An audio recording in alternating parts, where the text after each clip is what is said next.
तो अभी अभी हमने डाउनलोड कर लिया है Zorin OS का इमेज, और जो कि एक ISO फाइल है। तो अभी हम इसके साथ क्या करें, ऑपरेटिंग सिस्टम को कैसे बूट करते हैं, और किसी भी लिनक्स ऑपरेटिंग सिस्टम का ISO फाइल डाउनलोड करने के बाद उसे कैसे बूट करेंगे, इन सभी क्वेश्चंस का सॉल्यूशन इस वीडियो में मिलेगा। और हम लोग इसे बूट करके दिखाएंगे भी। तो कैसे बूट करेंगे हम लोग, तो बूट करने के लिए 3 स्टेप्स होते हैं। पहला तो ये कि ISO फाइल जो है उसे डाउनलोड कर लो, सेव कर लो। दूसरा ये कि एक पेन ड्राइव चाहिए होगा जो कि कम से कम 8 GB का हो, 8 GB स्पेस का हो।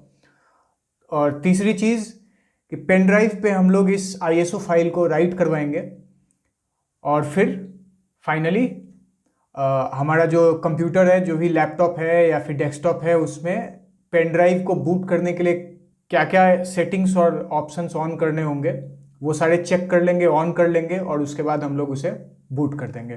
तो शुरू करते हैं इसको। सबसे पहले हम लोग रफस डाउनलोड करेंगे। ठीक है, तो इसमें मेरे पास माइक्रोसॉफ्ट एज है, क्योंकि मैंने कुछ इंस्टॉल नहीं किया है इसमें। तो सबसे पहले रफस डाउनलोड करते हैं। रफस, ऐसे रफस सर्च करेंगे, रफस की ऑफिशियल वेबसाइट आ जाएगी rufus.ie। और फिर हम लोग बड़े ही आराम से इसके नीचे ये रफस 3.17 जो दिख रहा है, 3.17, उसे हम लोग डाउनलोड कर लेंगे। ये एडवर्टीजमेंट्स का चक्कर, ठीक है। ये इधर सेव करने की बात कर रहा है, सेव कर लेंगे।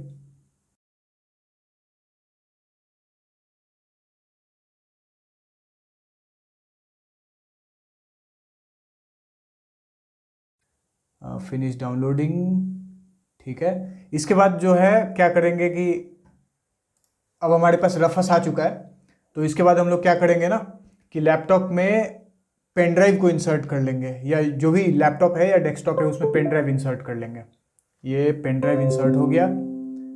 अब रफस को रन करेंगे। ये इस तरह से परमिशन मांगेगा, परमिशन दे देंगे इसको।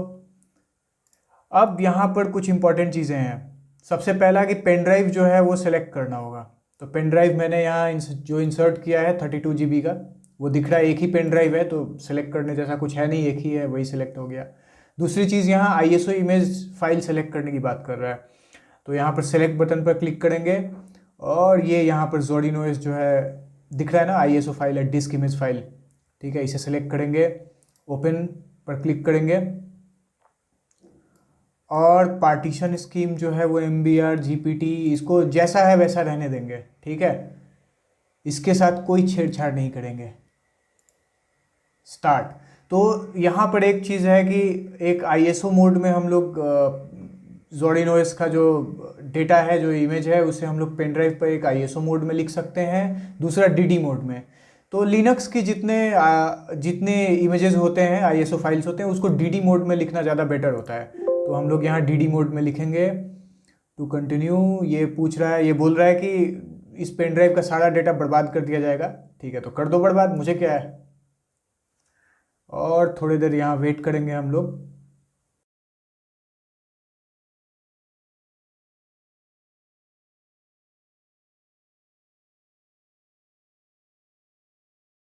तो ठीक है, ये जो Zorin OS का जो पूरा डेटा था, इस इमेज का जो जितना डेटा था, सब कुछ अब पेन ड्राइव पे लिखा जा चुका है, कंप्लीट हो चुका है। अब हमारा पेन ड्राइव बिल्कुल रेडी है बूट होने के लिए, ठीक है।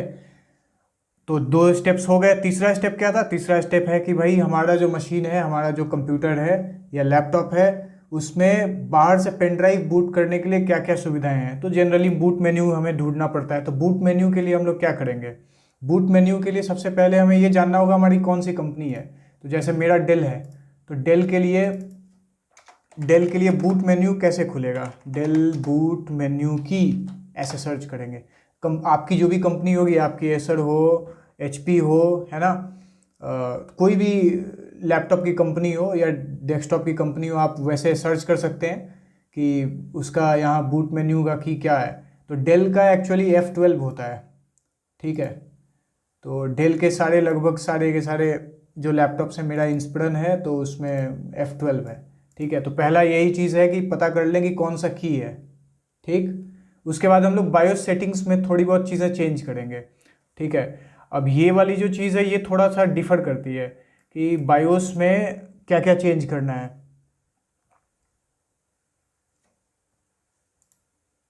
ठीक है, फिर तो अब बायोस में हम लोग इसे बूट करते हैं। तो थोड़ा बहुत गूगल सर्च करने से मुझे पता चल गया है कि मेरे लैपटॉप का जो बूट मेन्यू की है वो F12 है, और जो बूट सेटिंग्स की है ना वो F2 है। तो सबसे पहले हम लोग बूट सेटिंग्स खोलेंगे ताकि हम लोग उसमें ये चेक कर सकें कि भाई बाहर से पेन ड्राइव वगैरह कुछ बूट कर रहे हैं तो उसके लिए उसमें कुछ रेस्ट्रिक्शन या कुछ सेटिंग्स हैं क्या, ठीक है। अगर कोई रेस्ट्रिक्शन होगा तो उसे हटा देंगे, और कुछ अगर इनेबल करना होगा इनेबल कर लेंगे उसके लिए, ठीक है। हमारा मेन अभी मोटो है कि भाई बाहर से पेन ड्राइव हमें बूट करना है, तो इसके लिए हम लोग सबसे पहले पावर बटन को प्रेस करेंगे, ठीक है। पावर बटन हमने प्रेस किया और मेरे लैपटॉप का बूट सेटिंग्स का की है F2, जिसे हम लोग कंटिन्यूसली टैप करना शुरू करेंगे। ये मैंने टैप करना शुरू कर दिया कंटिन्यूसली, और अब बूट सेटिंग्स खोलना चाहिए। ये खुल गया बूट सेटिंग, ठीक है। तो बूट सेटअप में हम लोग आ चुके हैं। यहाँ फर्स्ट पेज में जनरली जो होता है वो इंफॉर्मेशन दिखाता है, ठीक है। फिर लेफ़्ट और राइट जो एरो कीज़ हैं उसकी मदद से हम लोग ऊपर में जो टैब है ना, मेन, एडवांस, सिक्योरिटी, बूट और एग्जिट, इसमें हम लोग स्विच कर सकते हैं। ये देखो, ये मैंने राइट दबाया तो इधर एडवांस में आ गया, राइट दबाया सिक्योरिटी, बूट, और इस तरह से हम लोग इसमें आगे पीछे जा सकते हैं। तो सबसे पहले एडवांस में देख लेते हैं। एडवांस में तो कुछ नहीं होता है। सिक्योरिटी में देखते हैं। सिक्योरिटी में UEFI फर्मवेयर, ये तो खैर TPM और ये ट्रस्टेड प्लेटफॉर्म मॉड्यूल, ये सब सिक्योरिटी से रिलेटेड चीज़ें हैं। हम लोग चलेंगे बूट में, ठीक है। बूट में यहाँ पर एक्चुअली कुछ इंपॉर्टेंट ऑप्शंस हैं। एक है कि यहाँ पर सिक्योर बूट है, ठीक है। सिक्योर बूट एक्चुअली मैन्युफैक्चरर जो होता है वो इनेबल करके देता है, ताकि जो पहले से जो इंस्टॉल्ड ऑपरेटिंग सिस्टम है जैसे कि विंडोज़, ठीक है, वो ही केवल बूट हो सके, ठीक है। तो ये चीज़ बाहर से पेन ड्राइव वगैरह बूट करने में समस्या करता है, ठीक है। तो बहुत सारे लोगों में ये इनेबल्ड होगा, तो सिक्योर बूट को ऐसे इंटर प्रेस करके, ठीक है, डिसेबल कर लेंगे, ठीक है। फिर हम लोग चलते हैं। लेगेसी रोम्स को ऑन करने की ज़रूरत नहीं है, ठीक है। और फिर अगर किसी में F12 बूट मेनू टाइप का कोई ऑप्शन हो, ठीक है, कि भाई F12 बूट मेनू अलाउ करना है या नहीं, इनेबल करना है या नहीं, तो अगर वो डिसेबल्ड हो तो उसे भी ऐसे ही इंटर प्रेस करके इनेबल कर लेना है कि F12 दबाने से उसकी बूट मेनू खुल सके, ठीक है। सारी सेटिंग्स कंप्लीट करने के बाद हम लोग यहाँ एग्जिट पर आएंगे और ये सेव चेंजेस पर जाएंगे और क्लिक कर लेंगे। सेव चेंजेस पर इंटर प्रेस करेंगे, ठीक है। एंटर प्रेस करने पर ये बोलेगा भाई सेव चेंज करके और रिबूट कर लें, यानी रीसेट कर लें, तो भाई हाँ रीसेट कर लेते हैं, ठीक है। तो ये रीसेट हो जाएगा। जैसे ही रीसेट होगा हम लोग अपना बूट मेन्यू वाला बटन प्रेस करना, टैप करना शुरू कर देंगे F12, ठीक है। ये मैं टैप करना शुरू कर चुका हूँ F12 को। ये F12 बूट मेनू आ जाना चाहिए। ये बूट मेनू आ चुका है, ठीक है। तो पहले से जो ऑपरेटिंग सिस्टम से इंस्टॉल्ड होंगे, ठीक है, उसके बूट लोडर्स का यहाँ पर वो बना होगा, क्या कहते हैं, एंट्री, ठीक है। लेकिन जो हमारे पास जो हमारा USB है, ठीक है, USB की एंट्री भी इसमें दिखाई देगी, ठीक है। तो USB की एंट्री में हम लोग देख सकते हैं कि USB 1 और USB 2 दो एंट्रीज दिख रहे हैं। हम लोग USB 1 पर क्लिक करेंगे, ठीक है। USB 1 पर क्लिक करते ही यहाँ पर हमारे पास ZordinOS जो है वो उसकी मेन्यू खुल चुकी है, ठीक है। यहाँ पर हम लोग पहुँच चुके हैं जो जहाँ से हमारा जो लास्ट वीडियो था, जहाँ से इंस्टॉलेशन हमने शुरू किया था, ठीक है।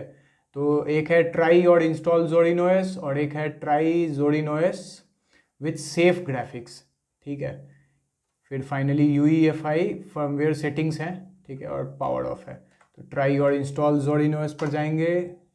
इससे ZordinOS बूट होना शुरू हो जाएगा। जो पेन ड्राइव में हमने ZordinOS को इंस्टॉल किया था, अभी डेटा लिखा था, ठीक है, वहाँ से अभी बूट होना शुरू हो गया। ये ZordinOS खुल रहा है, ठीक है।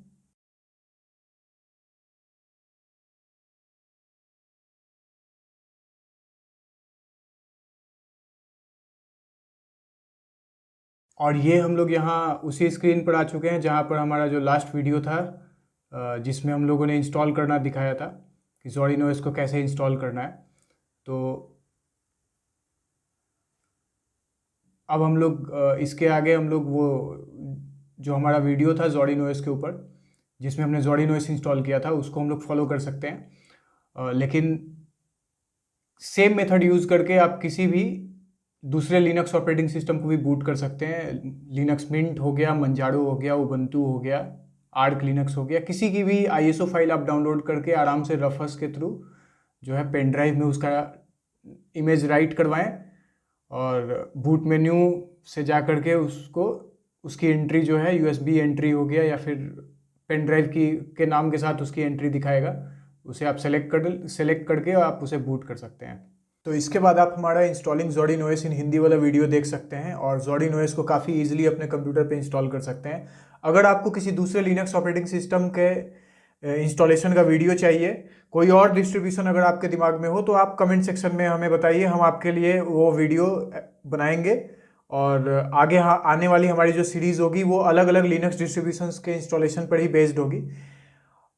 और अगर आपको इस बूट प्रोसीजर वाले वीडियो में, इस लिनक्स को बूट करने वाले वीडियो में कोई कन्फ्यूज़न हो, कोई डाउट्स हो, कोई क्वेश्चंस हो, तो आप खुल करके कमेंट सेक्शन में बताइए। कोई एरर्स और इश्यूज़ हो तो आप हमें कमेंट करके बता सकते हैं, हम आपकी बिल्कुल सहायता करेंगे।